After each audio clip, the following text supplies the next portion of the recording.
Yeah. Welcome back, everybody. Welcome back to uh, another video. Today's video we got most brutal gangster deaths ever. So I'm guessing this is like the just terrible ways to die, bro. Basically, like, subscribe. Let's check out the video, bro. I don't do that. I ain't with Al all the Capone's talking. rivals, the I ain't with St. the talking. Valentine's Day Massacre.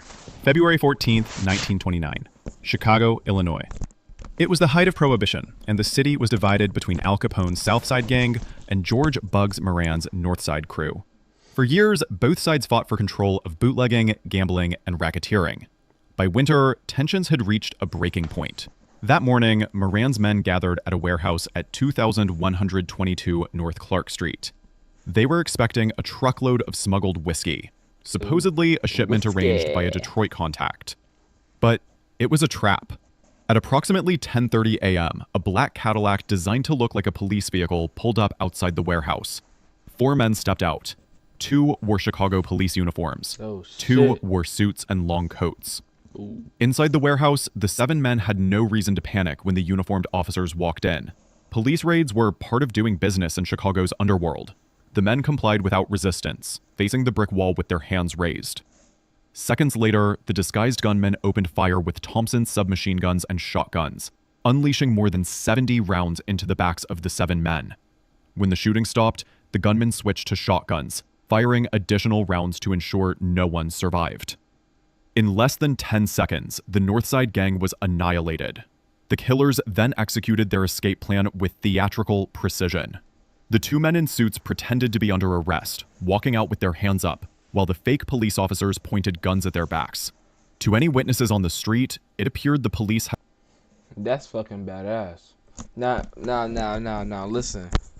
That's fucking badass. So basically, right?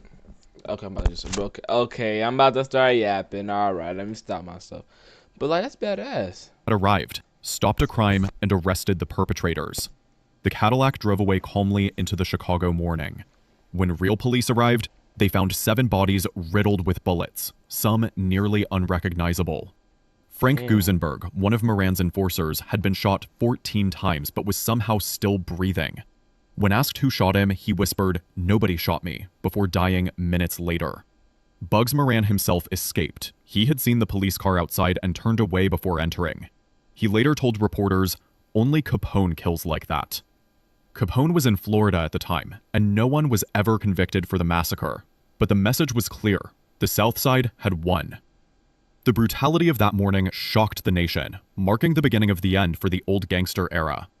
Even today, the St. Valentine's Day Massacre remains one of the most infamous killings in American organized crime.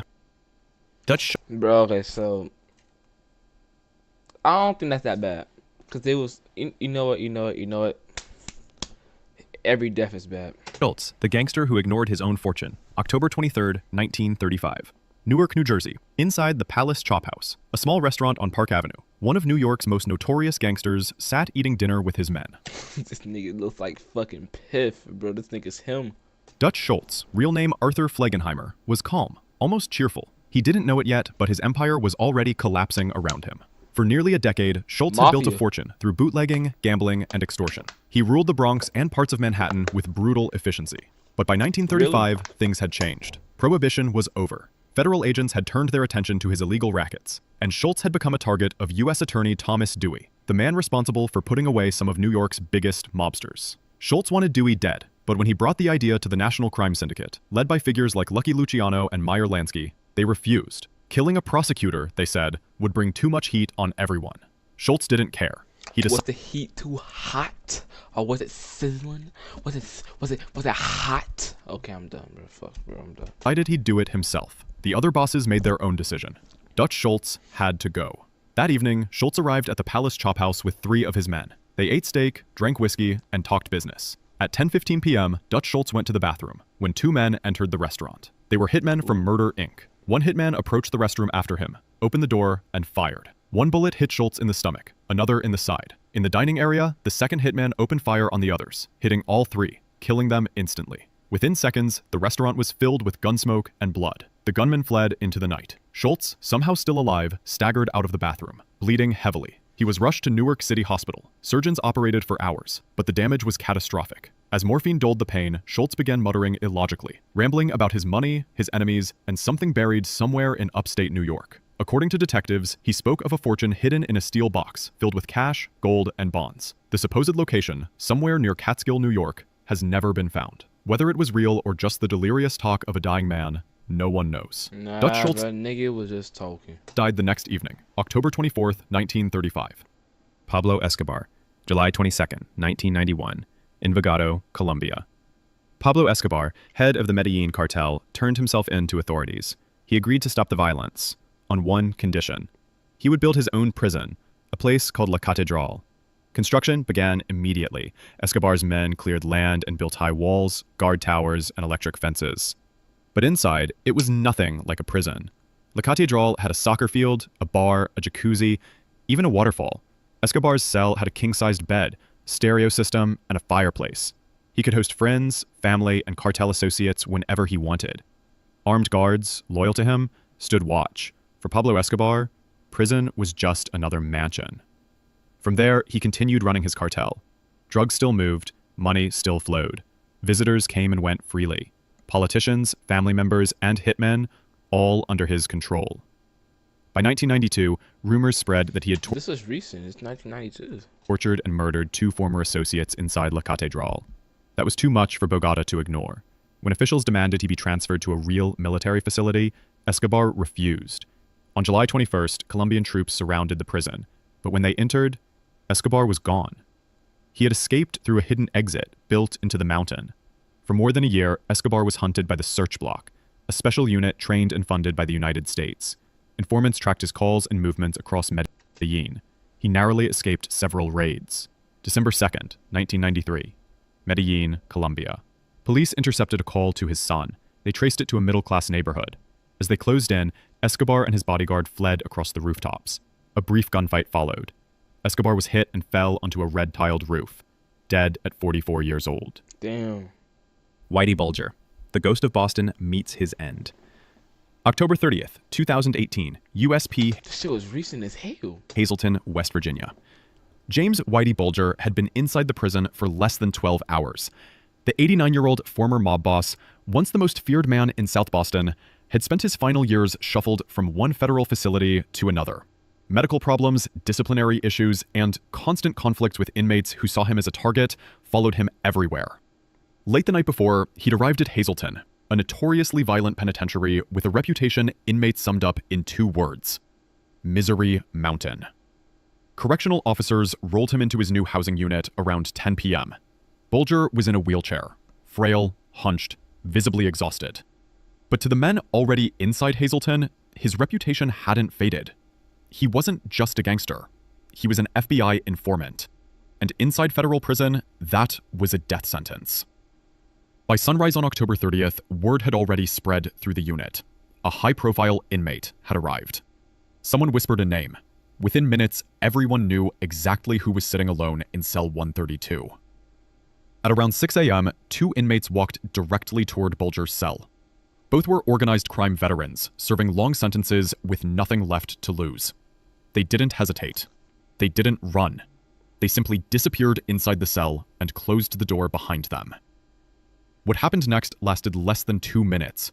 The men attacked Bulger with a padlock wrapped in a sock, a weapon easily hidden but deadly in close quarters. They struck his head and face repeatedly.